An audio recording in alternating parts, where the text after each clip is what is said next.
μυθογράφοι η ανάγκη για την επιστροφή στην μυθική διάσταση. Μας λείπει ο μύθος σήμερα. Και ο μύθος δεν είναι ένα παραμύθι, αλλά είναι μια ιστορία που διδάσκει και εμπνέει. Είναι σαν τον άνεμο ουσιαστικά που δίνει τη δύναμη στο πλοίο να συνεχίσει. Θυμάμαι όταν ο Παναγιώτης μου είχε στείλει ένα μήνυμα σχετικά με το βιβλίο του για να παρουσιάσω, μου είχε πει την προϊστορία του βιβλίου ότι ήταν πριν κάνα 2 χρόνια περίπου, όταν το περιοδικό Mystery κάναμε ένα διαγωνισμό διηγημάτων. Και είχε ξεκινήσει να γράφει ένα διήγημα, το οποίο τελικά κατέληξε σε αυτό το ωραίο μυθιστόριο. Οπότε, με κάποιο τρόπο και εγώ ένιωσα κάπως υπεύθυνος για αυτό το βιβλίο. Μετά το πήρα το βιβλίο, άρχισα να το διαβάζω, στην αρχή μου θεώρησα ότι ήταν μια περιπέτεια. Αργότερα όμως, μια περιπέτεια μάλιστα, η οποία συγκεντρώνει την ομυθολογία, όπως είπε και ο Λουκάς, που έχει διαμορφωθεί τα τελευταία 5-10 χρόνια, ίσως και λίγο παραπάνω, αλλά τουλάχιστον στα media φάνηκε τα τελευταία χρόνια, μια ολόκληρη μυθολογία με αδελφότητες, με εξώκοσμες οντότητες, με έναν όλυπο πολύ διαφορετικό. Και στην αρχή θεώρησα ότι αυτό το βιβλίο είναι απλά μια σύνοψη όλων αυτών των πραγμάτων, μάλιστα σε μια εποχή που πεθαίνει αυτή η νεομυθολογία. Κάποιοι από αυτούς τους πρωτεργάτες αυτής της μυθολογίας έχουν πεθάνει, ο Φουράκης για παράδειγμα και Ραμιδά.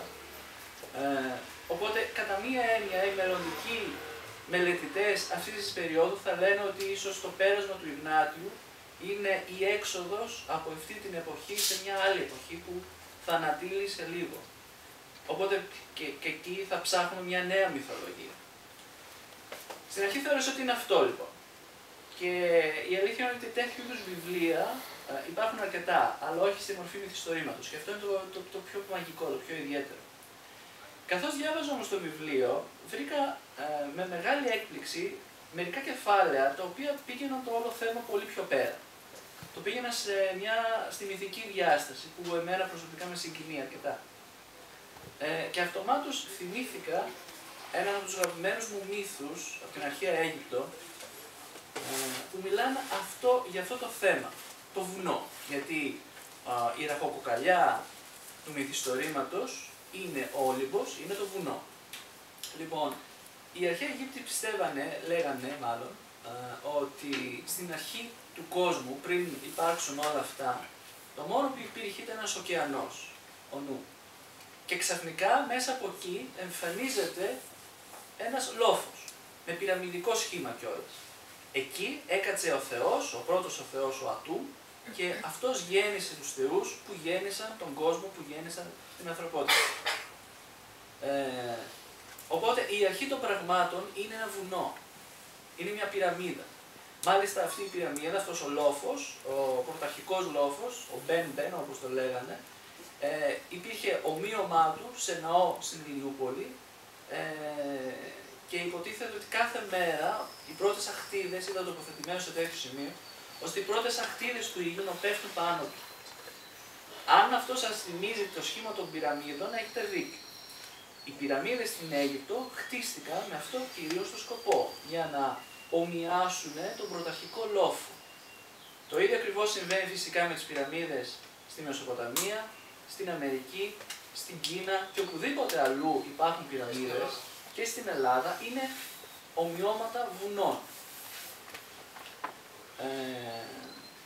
Το θέμα είναι το εξής, όπως πολύ σωστά είπε ο Λουκάς, δεν είναι ακριβώς το βουνό που βλέπουμε όλοι πως οι αρχαίοι δεν λατρεύανε, δεν δίνανε όλη αυτή την διάσταση, την μαγική, την μεταφυσική διάσταση στο χειροπιαστό χώρο.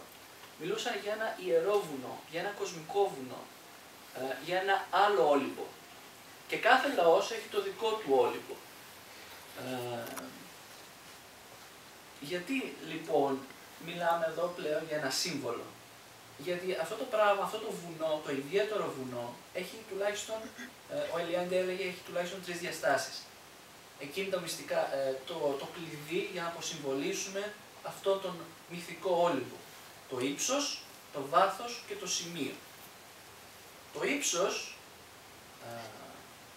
Ο ορειβάτης, ο επισκέπτης ενός βουνού, αυτός που ανεβαίνει το βουνό, ουσιαστικά τι κάνει?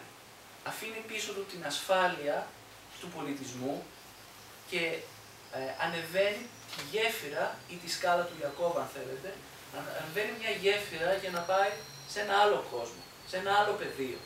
Και δεν είναι καθόλου τυχαίο που σε όλους τους μύθους, ανάμεσα στο χωριό ή στην πόλη και στο σκοπό, μεσολαβεί το δάσος ή κάποιες άλλες καταστάσεις, η έρημος, σε συγκεκριμένη περίπτωση το βουνό, όπου είναι γεμάτο από παραδοξολογικά φαινόμενα. Ακριβώς λοιπόν σε αυτό το μεσόκοσμο τα πράγματα αλλάζουν. Ακριβώς όπως τα όνειρα που βλέπουμε κάθε βράδυ είναι αυτά τα οποία η μέση ζώνη ανάμεσα στο πραγματικό, αυτό που ορίζουμε ως πραγματικότητα, και στο αληθινό. Αυτό το οποίο ουσιαστικά η ψυχή μας αναζητάει για να θυμηθεί. Όπως σημαίνει και η λέξη αληθινό, αλήθεια. Οπότε το ύψος στο βουνό, στο μυθικό βουνό, είναι αυτό, η γέφυρα που ενώνει δύο κόσμους. Τον ανθρώπινο με το θεϊκό, τον αρχετυπικό, το συλλογικό ασυνείδητο. Το βάθος τώρα έχει να κάνει με τη σπηλιά. Τα μυθικά βουνά πάντα είναι κούφια. Οι αλχημιστές, άμα δείτε σε πολλές γραβούρες, σκάβουν το βουνό για να βρούνε την πρίμα ματέρια. Και εκεί υπάρχουν διάφοροι θησαυροί. Εδώ μπορούμε να το συνδέσουμε το όλο θέμα με τον Πλούτονα, που είναι ο θεός του κάτω κόσμου. Και Πλούτονας σημαίνει αυτός που προσφέρει τον πλούτο. Παράλληλα, άλλο όνομα του Πλούτονα είναι Άδης. Άδης, στο κρατήλο του Πλάτωνα, αναφέρει ότι σημαίνει αυτός που γνωρίζει καλά τα πράγματα. Ο σοφός. Κατά συνέπεια, αυτός ο οποίος μπαίνει στη σπηλιά, που εισέρχεται μέσα στη μήτρα της θεάς, της γέρας, που γνωρίζει μύτη. Και η μύηση σημαίνει είσοδος. Είσοδος στον εσωτερικό κόσμο. Το τρίτο λοιπόν σημείο, το ύψος, το βάθος, το σημείο, είναι το σημείο της ένωσης. Είναι εκεί που ο ορειβάτης έχει ανέβει το βουνό, δεν έχει φτάσει στην κορυφή, γιατί αν προσέξετε ακόμα και η πυραμίδα, το σήμα των Ιλουμινάτι που είναι στο δολάριο κτλ. Η κορυφή πάντα είναι σε απόσταση και εκεί υπάρχει ο οφθαλμός, εκεί είναι ο Θεός, εκεί είναι το εν, η ολότητα, η πληρότητα. Εκεί κανένας δεν μπορεί να φτάσει. Πάντα είναι ένα σημείο λίγο πιο κάτω. Δεν είναι τυχαίο επίσης που η μεγάλη πυραμίδα της Αιγύπτου, του Χέοπα, δεν έχει κορυφή. Πολλοί λένε λοιπόν ότι εκεί ανεβαίναν και μάλιστα ένας αρχαιολόγος τέκτονας παλιά είχε πει ότι υπήρχε ένας βωμός εκεί πέρα, όπου κάνανε διάφορες τελετουργίες μέσα όπου ερχόταν το θείο έβλεπε, ο άνθρωπος έβλεπε το θείο και το θείο έβλεπε τον εαυτό του στο πρόσωπο του ανθρώπου. Το ίδιο γινόταν στις πυραμίδες της Αμερικής, όπου όλη η τελετουργία γινόταν στην κορυφή, όχι στην κορυφή της πυραμίδας, λίγο πιο κάτω, στο βωμό που υπήρχε λίγο πιο κάτω και στα ζιγκουρά της Μεσοποταμίας. Οπότε το σημείο της ένωσης είναι εκεί όπου ολοκληρώνεται το μονοπάτι, όπου ο άνθρωπος έχει φύγει από τον κόσμο των ψευδαστήσεων, που είναι η δική μας πραγματικότητα, έχει μοιηθεί, έχει μεταμορφωθεί ουσιαστικά και πάει να συναντήσει το θείο και να γίνει ένα με αυτό. Τι σχέση τώρα έχουν όλα αυτά με το πέρασμα του Ιγνάτιου? Όλα αυτά υπάρχουν εκεί πέρα. Και αυτή ήταν η ευχάριστη έκπληξη που συνάντησα. Γιατί υπάρχει μία μοίηση, μια πολύ εύστοχη μοίηση, από μια σειρά από δοκιμασίες στο μυθιστόρημα που γίνεται μέσα σε μια σπηλιά.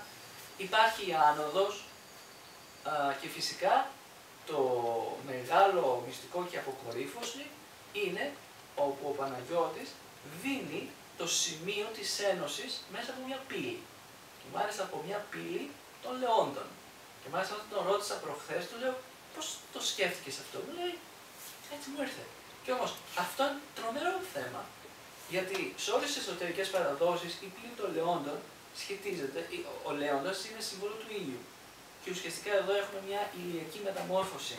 Μια ενότητα δηλαδή, μια ένωση με τον ήλιο, τον νοητό ήλιο, τον άλλον ήλιο, τον αόρατον ήλιο. Αυτός που βρίσκεται δηλαδή πέρα από τις 8 ζώνες, τις σφαίρες του κόσμου, όπως θα ξέρετε ίσως από τα μηθραϊκά μυστήρια και γενικά.